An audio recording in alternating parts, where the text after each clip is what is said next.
So this is a band called Balkans. Here they're just some kids making music in Atlanta with their best friends. They're not even old enough to legally drink here at Star Bar.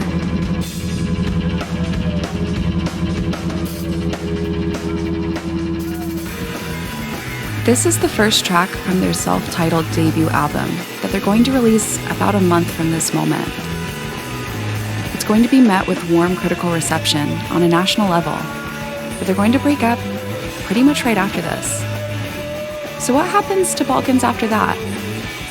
The most probable next step is they will be totally lost to time, like so many other young would-be indie rock bands who don't, make it. These guys will move on with their lives, they won't keep in touch with their friends from their high school band, and their album will end up in bargain bins at Atlanta record stores.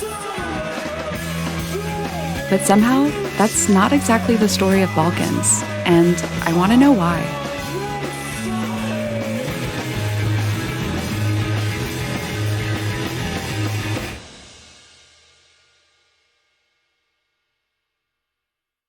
I'm Autumn James, Senior Music Editor at the Mainline.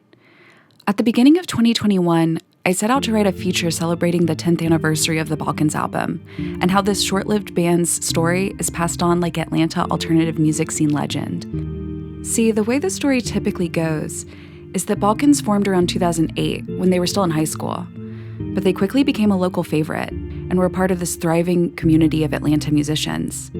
The city had garnered a lot of attention from national music outlets due to the large-scale national success of Atlanta bands Deer Hunter and Black Lips, and Balkans seemed to be the next in line to carry that torch as the city's new indie rock export, especially once they released their 2011 debut album on local label Double Phantom Records. It was this super fresh, high-fidelity record brimming with energy. However, the band broke up before they could reach their full potential, but their album lives on as a point of pride for the Atlanta alternative music scene at large. But when I started with some cursory research, I found that not much of the Balkans years had actually been preserved. There are no interviews with the band from the time still publicly available, but there is their old blog spot, broken links to file-sharing sites, and old press releases from Creative Loafing. But what I did find was that I wasn't the only one researching them and coming up empty-handed. People outside of the city somehow found Balkans in the years since their breakup. Their album has shockingly high streaming numbers, especially for a band that predates the full American launch of Spotify, and the search for more Balkans info is littered with comments like these. God damn. Very damn. I wish these guys would get back together. Y'all are amazing. Fucking sucks. I wish this Unfortunately, stop more This is one of my favorite albums ever. Absolutely. These guys are going to be massively reevaluated. Lifespan, they were getting really big. I wonder why they stopped. So I enlisted the help of the Atlanta musicians who experienced the Balkans years firsthand to piece together how everything went down. They were definitely one of the most hyped bands in the city at that time. They just kept playing and they would record and then we would do another 7-inch. What I remember is the work and effort that we put into it. I remember riding around listening to the mixes and taking notes and cutting up with the guys. Then it came out. I do remember putting it on for the first time and swearing very loudly because it sounded so unbelievably good. I remember when they were breaking up, we were like, what? Why? Like, people are just now hearing who you are. Remember that before they were a band, they were friends that grew up together.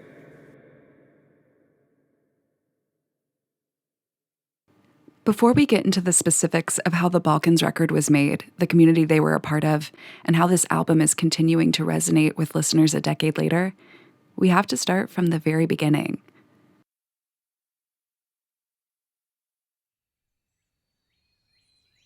So for the first time in a decade, Balkans is going to tell their story from the beginning. But first, I'll let the members of Balkans introduce themselves, with some help from their friends. I think we should probably start where everybody kind of gives your name and maybe what you did in Balkans. Let's start with Frankie. I'm Frankie Royals. I play guitar and sing in Balkans.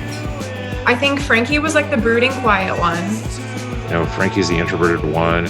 one of the most sweet boys I've ever met in my life. Some people you meet like that, you're just waiting for that other shoe to drop, and I just gave up on that with him. He really is as genuine as it comes, and for as quiet as he can be, like once you get him a little loosened up, he gets very funny, he's very charming, very witty. I'm Woody, I play bass. I guess Woody and I started playing music together when we were 10 and 11. We played with an inflatable penguin. We didn't have any other friends, so we put a penguin in the band. Woody having the most cunning sense of how to like kind of navigate the social scene and who the right people were to meet and hang out with. First time I ever met Woody, he was wearing a Newport Cigarettes t-shirt that looked like he maybe found it in a dumpster. And Woody was kind of like the logistics guy of the band. Stanley, the drummer. Woody and I met in health class. I was like drumming on the table, and he asked me if I played drums. And I asked him if he liked Led Zeppelin. And then I asked him how many chords he knew. And then he invited me over, and Frankie showed me how to play drums. And I didn't have a drum set. And then I joined their band. Stanley is a serious business-minded one, maybe the best drummer I've ever seen, and a very good guitarist as well.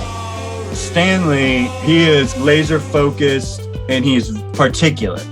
The way he creates songs in his head is it's not like anybody I've ever experienced before either. It's, I think, precise is the word that I can come up with. Stanley would play very much like he's about to explode, and brimming somehow, just super charged up. It's just like a wind-up clock. We still had the penguin though. Until Brett, I play guitar in Balkans, for the record. I'd seen them play at the Red Light Cafe and shit, and at a church that was really cold one time.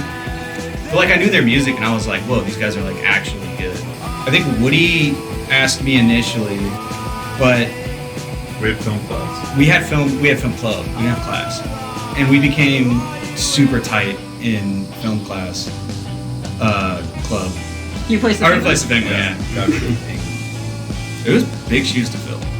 Brett was the funny one, obviously. He was the goofy one. He was just the guy that wanted to have fun, and so he added a very necessary amount of levity. Brett was infectious. He had this energy of you were just having the greatest night of your life. He's just effortlessly funny, but also articulate as hell, and knowledgeable as hell. Yeah, we had a lot of different band names. Mosey, which was me, Woody, and Frankie. And then we were Shoot, spelled C-H-U-T-T. And then we were Soda, so it keeps getting bad. That's my best band name. That's a cool word. I think Brett joined, and Frankie and I were on AIM Instant Messenger, and he suggested Balkans, and I thought it was cool, and then said it to the rest of the band, and now we're here.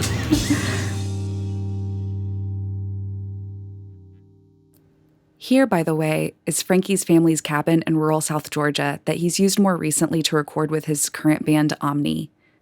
Frankie is the only member of Balkans still located in the state, but I was able to drive a few hours from Atlanta to interview them while all the guys were down visiting.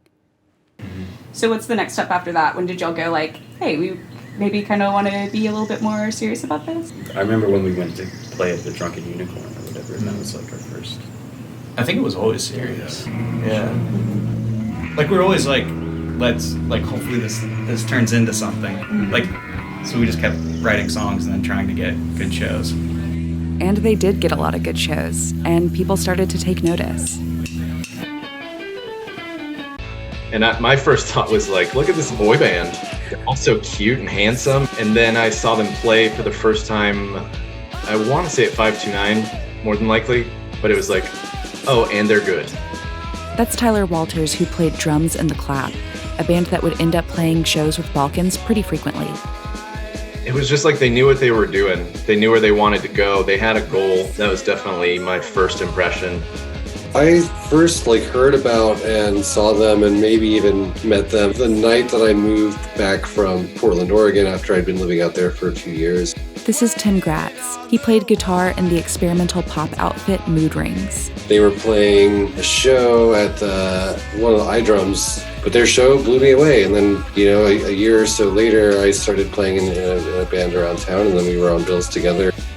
I guess from my point of view, I met them because I lived at a house where we had a lot of shows.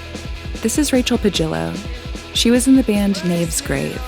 I think we had seen them play a local show, and we were like, they're really good, they should come play. And so we had All the Saints come play, and then we had Balkans come play.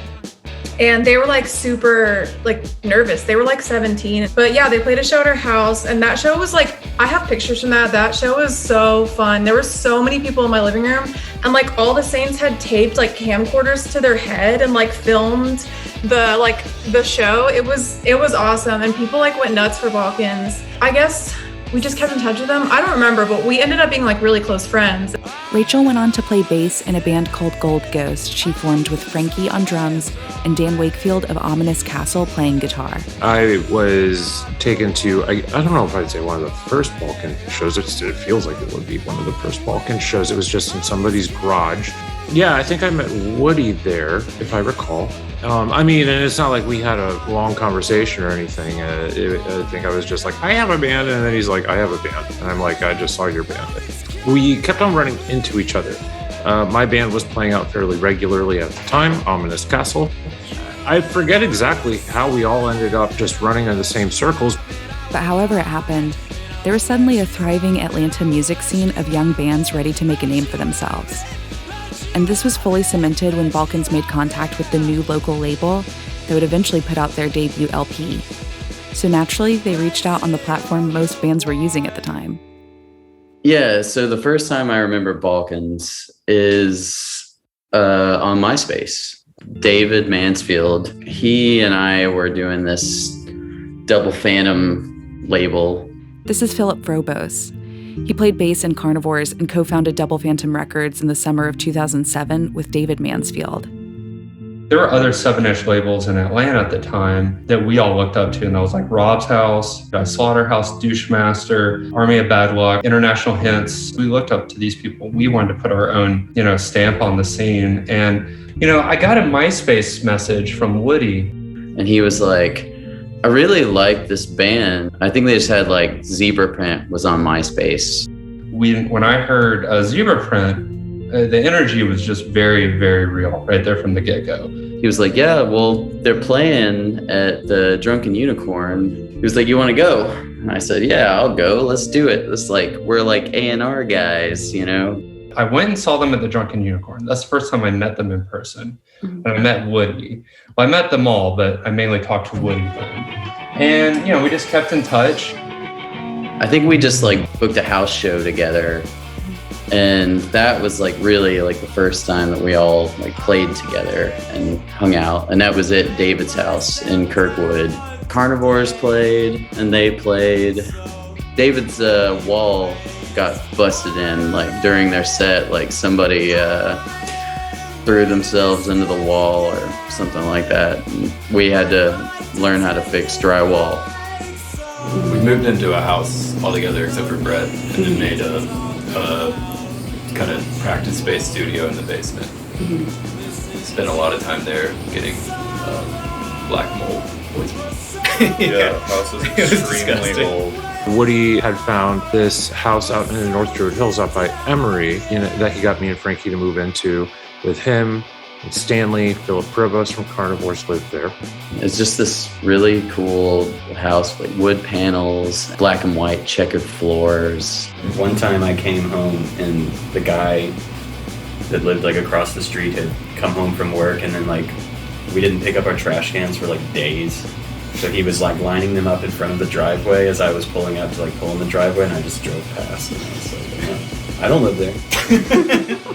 That was just kind of the giant, kind of stereotypical bunch of band dudes in a house thing. So this is the time when y'all are recording, correct? Yeah. We recorded in the house. And once they began recording, Balkans started releasing 7-inch singles with Double Phantom.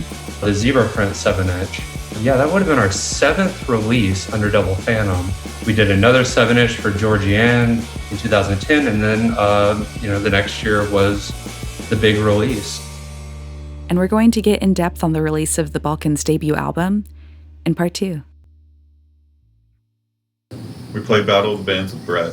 But before we played and we lost, and then with the Penguin we lost. With Brett we won. I think the first time we played was the time when we were about to go on, and I was like, I'm not singing.